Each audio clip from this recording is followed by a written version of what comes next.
We call these hit list bucks, the deer we think about all off season, the ones we plan every hunt around. They're the reason we hang the trail cameras in the first place. Every time we head to field, we hope today is the day the giant from that trail cam is riding home in the back of the truck. But are they really target bucks, or are these simply just wish list bucks? For me, I've never been able to commit to hunting just one buck all season, holding my tag for him and him alone. Life is busy, and as a weekend warrior, I do my best to set up every hunt to be in a position to kill that giant. But more often than not, it's those lesser bucks that get my heart racing, and the story ends with him wearing my tag for the year. This will be the first time that I truly set out to kill a specific buck that I'm after.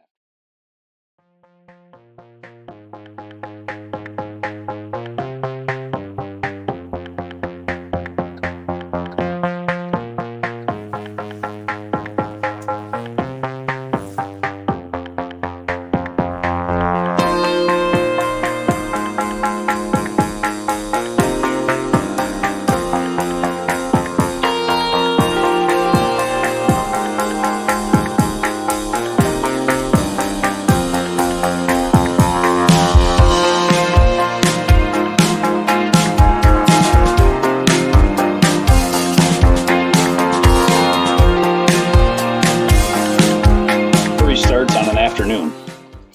I was out running my mower, bagging up leaves, as I do a couple times a week this time of year. I drove out to dump a load of leaves, and I immediately noticed across the power line on the wood line was a really decent buck working this overhanging branch.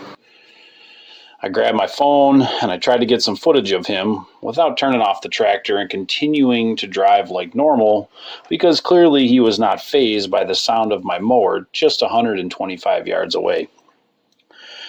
Seeing a nice buck daylight like that on a scrape in that spot told me that he must have been bedding right close in that area.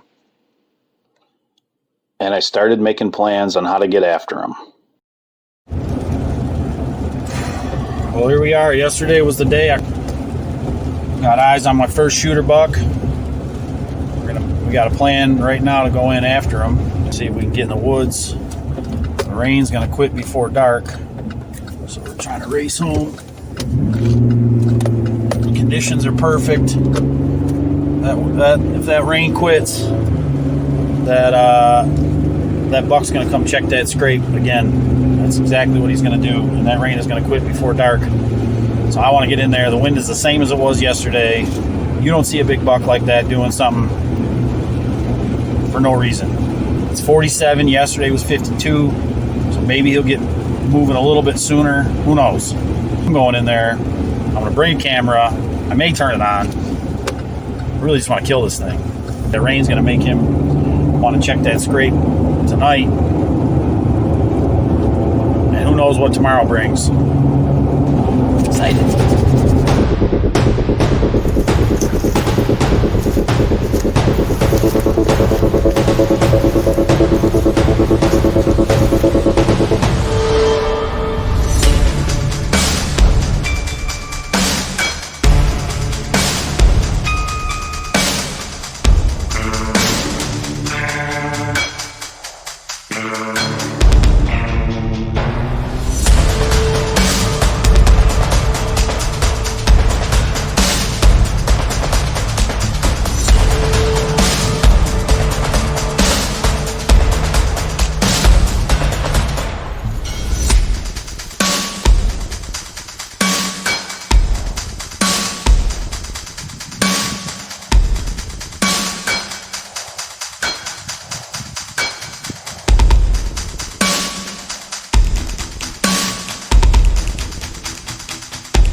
My hunting calendar is set long before the season ever starts.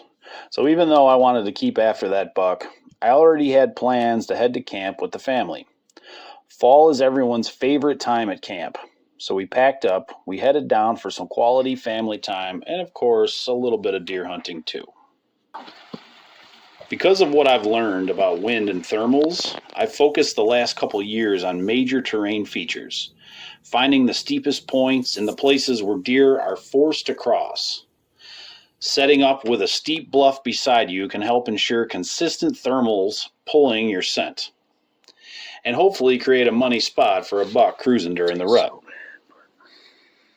My plan for hunting this weekend was hiking to these key spots on state land, and then sit in my ground blind in the apples for the night shift. So it might not seem it, but this is real steep. It turns, and it goes this way.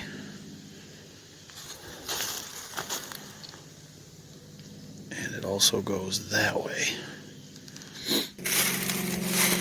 Been doing a lot of thinking and work on trying to find the best pinch points. We made a little ground blind. There's my ground blind for the morning. Ground blind's there. Hopefully catch something crossing. Get up onto this side. I mean, just look at the amount of acorns. They are freaking everywhere. Here's the run that they're running. We just put a spot right at the end of this where it goes around.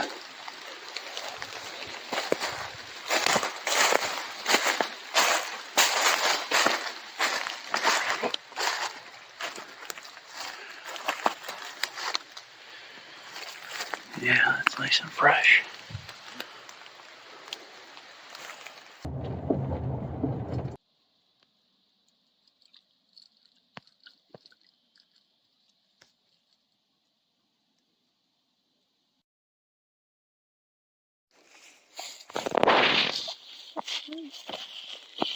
What do we got? Look at my second funny.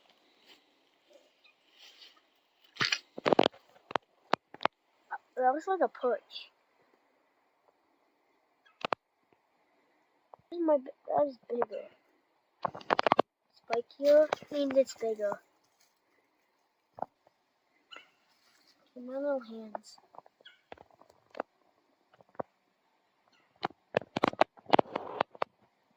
Nice. Last one. Nice one. Okay, which way do you think the car is? It's that way. Nope. We didn't. We moved. We did move. Do you remember which way we came in? That way. Kinda. We might hit the road if we go that way.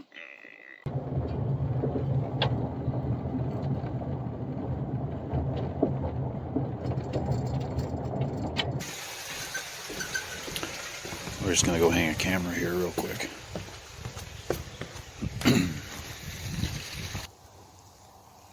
So we're gonna put a camera over this scrape. Kind of made it, you can see.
Well, no tags punched this weekend, and I was excited to get in after this buck at home again. The wind had switched from the previous 2 hunts and was now not going to be good for me to sit in that tree line like I had been before. So I took the crossbow this time, and I parked myself right in the overgrown brushy power line.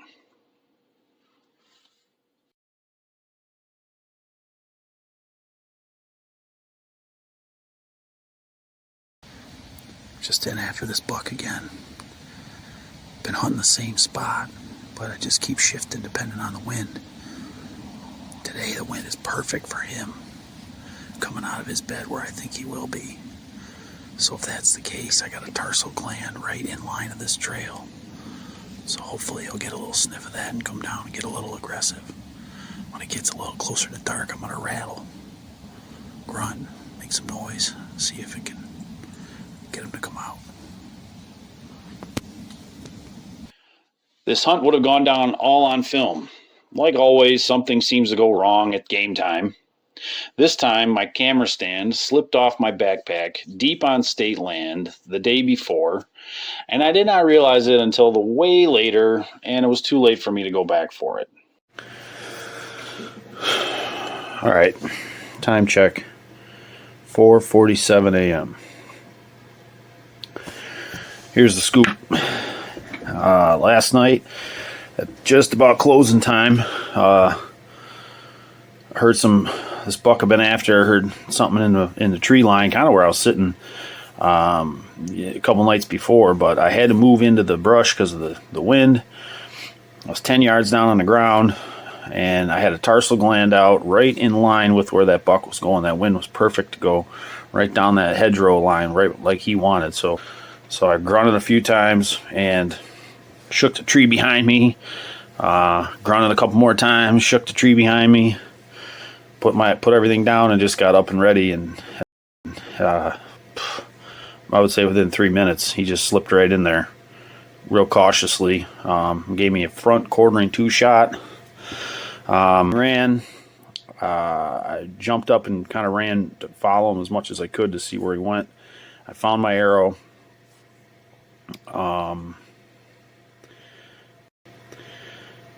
And now I'm just going to get in there and see if I can pick up a blood trail. I waited all night.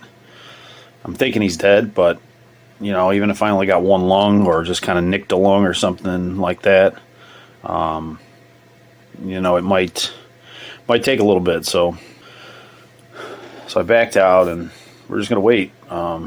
Dad said he'd be here in the morning. My friend Chuck, he said, dude, you can't see blood very well due to my color blindness. He said, so you better wait till the morning when you can get some sunlight on that and use all the light you can get. So he worked just like he should right down the line to me last night, and I popped him right over there.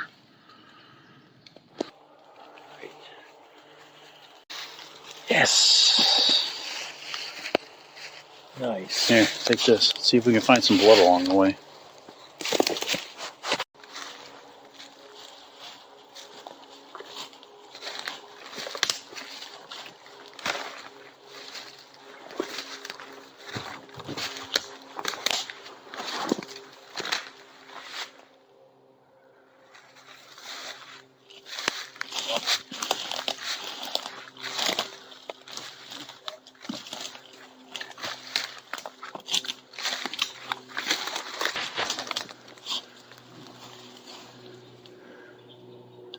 Nice. I can't say this changed me as a hunter into someone who targets one specific buck. It's a great accomplishment, no doubt, to get eyes on him, guess his bedding area correct, call him in, and kill him in under 10 yards in just 3 sits. But I'll still call these my wish list bucks. I'm going to keep grinding as a weekend warrior, and I'm going to keep shooting that first buck that gets my heart rate over 120 every single time.